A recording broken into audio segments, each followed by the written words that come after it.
Three-time surfing world champion Mick Fanning could have surfed his last wave on the 19th of July, 2015. He was competing in the J-Bay Open, an event on the World Surf League Champion Tour. It took place in Jeffreys Bay on South Africa's Eastern Cape. It's a beautiful location, world famous for its incredible surf and excellent whale watching opportunities. Tourists and locals alike visit the bay to enjoy the water sports and marine wildlife. For Mick, he was competing in the final of the Open. He and competitor Julian Wilson, who was a fellow Australian professional surfer, were in the water together. The event was being broadcast live on the television. Mick's mother was watching her son on the screen from Australia's Gold Coast. Less than 2 minutes into his final run, horrified viewers spotted a dorsal fin break through the surface of the ocean, just feet from where Mick was lying on his board. Initially, Mick was unaware of the imminent danger he was in. He was scouting the waves for his next ride to bring the competition home, looking far out into the ocean. He was counting the seconds until the next barrel he could take to win the competition. He knew what to do. He was used to the pressure. He had been surfing since he was 3 years old. As a surfer, Mick said that you would always think about sharks. You are aware of them. Sometimes you spot a fin a little distance away, and you always hear of attacks, but somehow you never believe it's going to happen to you. And statistically, it is very, very unlikely to happen to any individual. But when we enter the water, we are entering their domain. During the competition, Mick felt good. He was excited by the performance he was giving. He was peaking at the right time, and his body felt good as he rode down the barrels. But this shark came from his side, torpedoing towards the surfer as he bobbed on the surface, lying face down on his board. Just 2 minutes into his final run of the contest, Mick spotted the dorsal fin, maybe a millisecond after the spectators did. It protruded from the water next to him. Immediately, the adrenaline started pumping, and Mick had no time to react. Within a second, the shark had become entangled in his surfboard cord as it came in for a bite. The cord tugged on Mick's ankle. He scrambled about on his board, trying desperately to hold on. He kicked with his legs and pulled with his arms. He needed to stay out of the water. Looking down in the water, Mick could see the pectoral fin just below the surface as the shark began thrashing around. He realized very quickly how bad the situation was. He suddenly panicked, thinking that this was it. His mom was home on the Gold Coast of Australia. Her heart nearly stopped when she saw the shark coming for her son. There was nothing she could do except for stare in horror as the attack unfolded. She thought he was gone. She thought she had witnessed her son's death live on international television, a sight that will continue to haunt her. She had already lost one son, Sean, in a car accident 17 years ago. In those terrifying seconds, she thought that the universe can't be that cruel. She can't possibly lose 2 sons. Then, as Mick was pulled from his board and disappeared underwater, a large wave came sweeping in. It was a huge roller. It blocked everyone's view. Nobody knew what happened to Mick. Nobody knew if they would see him again. When the wave rolled in and dissipated, what would be waiting for them on the other side? Had they just witnessed arguably the best surfer of all time demolished by a great white? But behind that wave, hidden from view, Mick was fighting.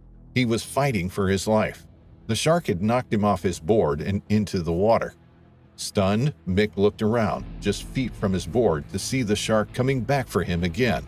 In the split seconds that followed, the shark rushed past Mick in the water. As it nearly brushed him, Mick punched it as hard as he could on its side, between the dorsal fin and the pectoral fin. The shark broke through the ankle cord, releasing Mick from his surfboard.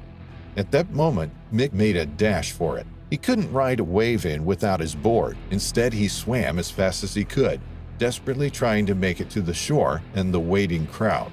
The shark sirens were wailing across the bay. The crowd was in a frenzy, and Mick suddenly stopped. There was a heart-stopping moment when Mick realized he couldn't outswim a shark. He knew if it was coming after him, it would take him from behind. It could be chasing after him right now. He wouldn't be able to react. He wouldn't be able to see its approach. So instead of fleeing, Mick decided to turn and face the predator. At least now he would have a chance of seeing it coming for him. He could see his feet just below the surface. but he could see no further. He knew he had that length of time to react if the shark came at him, just a few feet. He tried to get as high as he could in the water. He needed to give himself the best chance possible of spotting the shark before it took a bite. In those terrifying moments when Mick was treading water, hoping upon hope that the shark had finished with him, he felt alone. Watched by millions around the world and a huge crowd on the beach, he has never felt so alone. But luckily for Mick, help was on its way.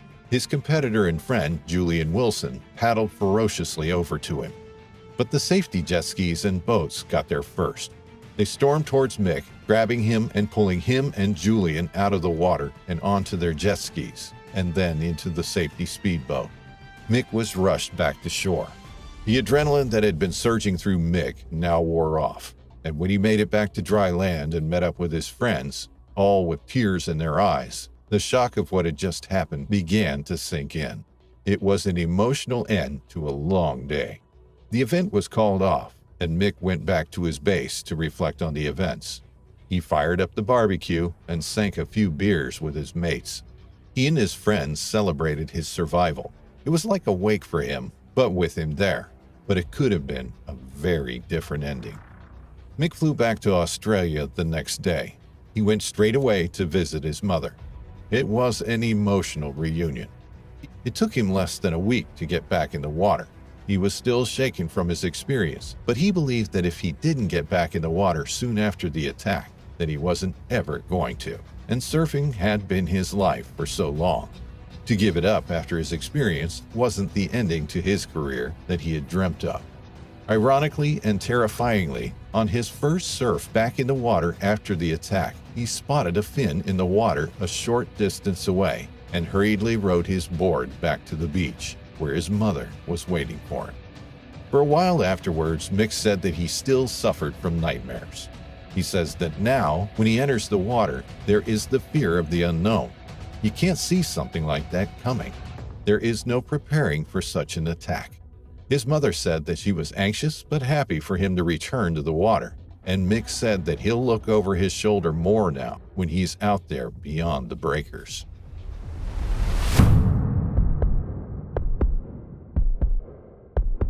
At 39 years old, Rico was the epitome of passion and dedication. Founder of Helderberg Wildlife Rescue and Anti-Animal Cruelty, his life's mission was to protect the innocent creatures that roam the lands. Bravery was his middle name. Nothing could stand in his way when it came to rescuing any animal he came across, fighting very hard for the well-being of snakes and every other kind of animal, regardless if they were domestic, wildlife, or farm animals. One thing is for sure, he was extremely passionate about his job. Rico would often post stories on the Helderberg Wildlife Rescue Organization's Facebook page about recent rescue calls, facts about wildlife, as well as posts shedding light on the importance of being gentle with animals, even if they seem scary at first. He was a professional through and through, updating his community constantly, giving a hand when someone needed help, and updating everyone on the organization's cases. Pentz knew that every being deserved love and care, as well as understanding. This is just the person he was, an altruist. But when it came to snakes, he had a bit of a bias. As any wildlife protector, vet technician, or snake catcher, Pentz wasn't a stranger to venomous snake encounters. As a matter of fact, in 2018, Pentz was bitten by a puff adder, a highly venomous viper commonly found in Central and Southern Africa. He received extensive medical treatments as well as a much-needed skin graft, which a few years later he decided to cover up with, you probably guessed it, a tattoo depicting two snakes. In 2022, he again received a stark reminder of just how dangerous his job actually was. Pentz was called to a routine rescue that was notably a bit out of his area, but given how dedicated he was to his craft, he took the call without any hesitation. During the procedure, however, the venomous snake sunk its teeth and venom into its handler's arm. Pentz's arm began to swell rapidly, and he was rushed to the hospital, where he was administered antivenom and received the medical treatment he needed to stay alive. But fate can be cruel, and tragedy unfortunately finally struck on that fateful Wednesday, January 17th. While doing a routine feeding of his beloved pet Cape Cobra, Rico Pentz was ferociously bitten. The Cape Cobra, commonly referred to as the yellow cobra, holds its reign as a highly venomous species within the diverse landscapes of southern Africa. A creature of the daylight, the Cape Cobra is a versatile predator, exhibiting a broad diet that encompasses various species and carrion. Found mostly in southern Africa, the Cape Cobra stakes its claim in regions stretching from the Western Cape to the Northern Cape, Eastern Cape, Free State, and Northwest Province of South Africa. Thriving in a multitude of habitats, the Cape Cobra displays adaptability rarely seen among its kind. Among its preferred dwellings are rodent burrows, abandoned termite mounds, and rocky crevices. Regarded as one of Africa's most perilous cobras, the Cape Cobra's reputation is built upon its potent venom and its tendency to venture into human habitation. While primarily terrestrial, the Cape Cobra exhibits arboreal tendencies, venturing into trees and shrubs in pursuit of prey. When confronted with danger, it raises its head and spreads its neck into a distinct hood, a universal sign of caution among cobras. In defense or as a warning, the Cape Cobra will rear up, displaying its iconic hood, accompanied by hissing to deter potential threats. Contrary to misconceptions, this behavior is not aggressive, but serves as a signal to maintain a safe distance. Though typically shy around humans, if provoked, the Cape Cobra will not hesitate to deliver a venomous bite capable of inducing life-threatening neurotoxic effects, necessitating immediate medical attention. Despite its fearsome reputation, the Cape Cobra's instinct is to flee rather than confront. It will only stand its ground if threatened, preferring to return to the safety of the ground once the danger has passed. While predominantly terrestrial, its ability to climb into trees and shrubs adds to its elusive nature, ensuring its survival in a world where danger lurks at every turn. Pentz surely knew all of this. After all, he was a snake expert. But Rico's pet cobra was, well, his pet, an animal he very much cared deeply about, who admittedly shouldn't have felt threatened by Pentz. After all, this was a routine feeding. This is precisely why Pentz felt more shocked than hurt. Although he found himself in a perilous situation, he cared about the snake first, and second, about himself. He was rushed to the hospital where he received initial treatment, and was then transferred to a medical center where the doctors kept a close eye on his condition. The news spread like wildfire, sending shockwaves through the tight-knit community. Friends and family rallied around Rico as he fought for his life. Every moment a battle against the venom coursing through his veins. In Vergelegen Mediclinic, Rico clung to hope, receiving treatment after treatment, but the venom was relentless, its grip tightening with each passing moment. Seeing as around 50% of people who are bitten and not treated die, with death taking between 1 and 10 hours, usually from respiratory failure due to paralysis, everyone thought he was out of the woods, given the fact he actually received quite extensive medical care. What nobody knew, however, was that Pentz's body was fighting against the antivenom instead of letting it cure him. According to his mother, it could be that his body had an immune reaction to the antivenom, possibly because only 20 months passed since his previous bite by a puff adder. The snake venom specialists referred to Rico's case as a special case, and they were baffled as to why his body didn't react to the antivenom. As days turned into nights, Rico's loved ones, his wife and his children, stood vigil by his bedside, their hearts heavy with fear, yet fueled by love. They whispered words of encouragement, praying for a miracle to spare them from the impending darkness. But miracles are rare, and despite their best efforts, Rico's condition deteriorated rapidly. The once vibrant man, filled with life and laughter, now lay motionless, his spirit slipping away like grains of sand in the wind, right in the arms of his beloved wife, merely 4 days after being bitten by the cobra. It was a moment of unbearable grief. The loss is so incredibly deep for all of us who have known him and love him, and it's a huge loss to animal rescue. He was a pioneer, an admirable, absolutely beautiful, very controversial human being who wanted nothing more than the best interests of animals. From rescuing puff adders to educating the community about the importance of conservation, Rico was a tireless advocate for Mother Nature.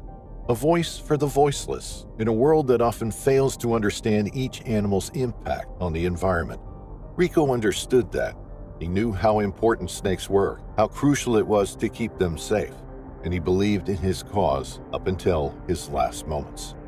And though his time on this earth was cut short, Rico's impact will continue to reverberate through the generations. His legacy will inspire future generations to follow in his footsteps, to stand up for what they believe in, and to fight for those who cannot fight for themselves.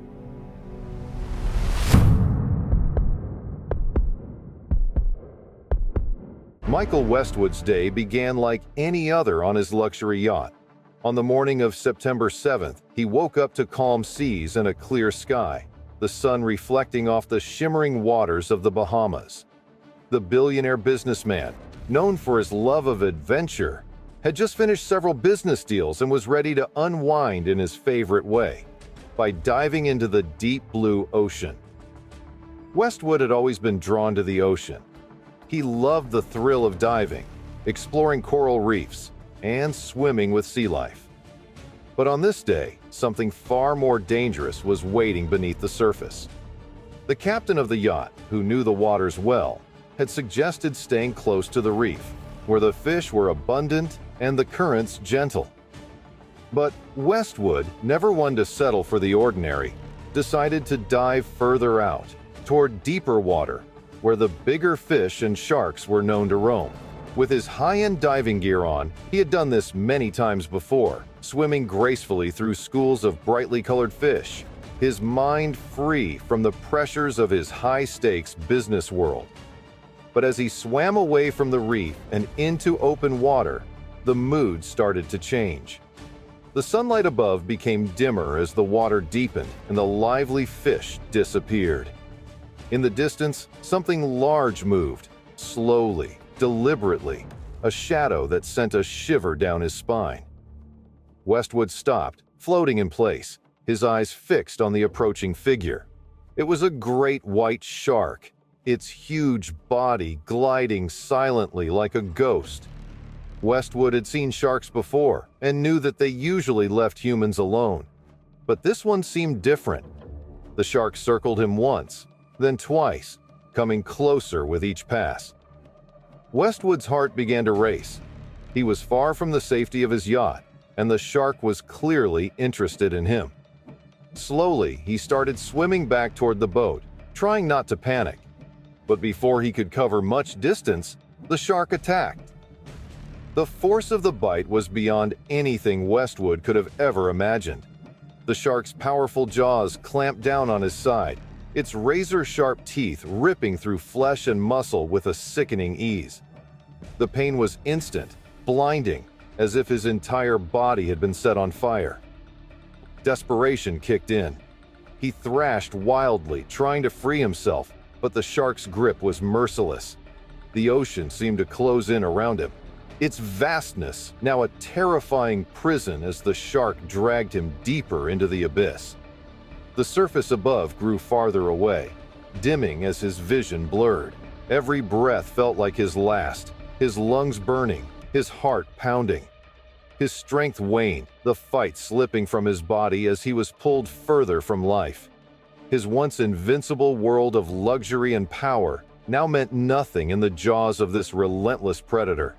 Back on the yacht, the crew had been watching Westwood's dive from the surface, unaware of the horror unfolding below. It wasn't until they saw blood rising to the surface that they realized something was terribly wrong. The captain quickly sent out a distress call to the Coast Guard, but they knew time wasn't on their side. By the time the Coast Guard arrived, there was nothing left to save. The ocean had returned to its peaceful state, as though the attack had never happened. Westwood's body was never recovered, and the luxurious yacht that had once symbolized his wealth and power now felt empty and haunted. The news of Westwood's death spread quickly. People around the world were stunned by the story of the billionaire who had met such a violent end. Reports of shark attacks had been increasing in the area, and Westwood's decision to dive so far from the reef seemed to have sealed his fate. Westwood had always lived on the edge, seeking thrills and pushing boundaries. But in the end, his love for adventure had led him to a tragic fate. The ocean, which had given him so much joy, had claimed his life in a swift and brutal attack. The locals in the Bahamas, who had seen Westwood sail in and out of their waters, now spoke of the incident in whispers, warning others to respect the ocean's dangers. For many, the story served as a reminder that no amount of money or experience could protect anyone from the unpredictable power of nature. As the sun set that evening, casting a warm glow over the water, the sea once again appeared calm and inviting. But for those who had witnessed the events of that day, the ocean now seemed darker, more dangerous. A place where beauty and danger existed side by side, waiting for the right moment to strike.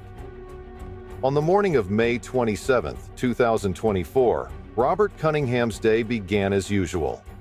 A billionaire known for his love of adventure, he set out to explore the waters off the coast of the Seychelles, his luxury yacht anchored nearby. The sun was bright, the water calm, and the conditions perfect for his dive. He felt invincible as he slipped beneath the water's surface. The early moments of the dive were peaceful, almost hypnotic. Cunningham moved gracefully through the crystal clear water, marveling at the vibrant fish and coral. But as he swam deeper, the atmosphere changed. The water darkened and an uneasy chill set in. Then from the shadows, he spotted it, a massive, great white shark, its cold eyes fixed on him. At first, Cunningham was fascinated. He had encountered sharks before and wasn't easily frightened. But this shark wasn't like the others. It circled him slowly, with purpose, its massive body gliding just out of reach. Cunningham's heart began to race as the reality of the situation sank in. He turned and began swimming back toward the yacht, faster now, but trying to remain calm. The crew above watched him, still unaware of the danger lurking below. Suddenly, the shark attacked. With incredible speed, it closed the distance between them, its jaws snapping shut on Cunningham's leg. The force was overwhelming.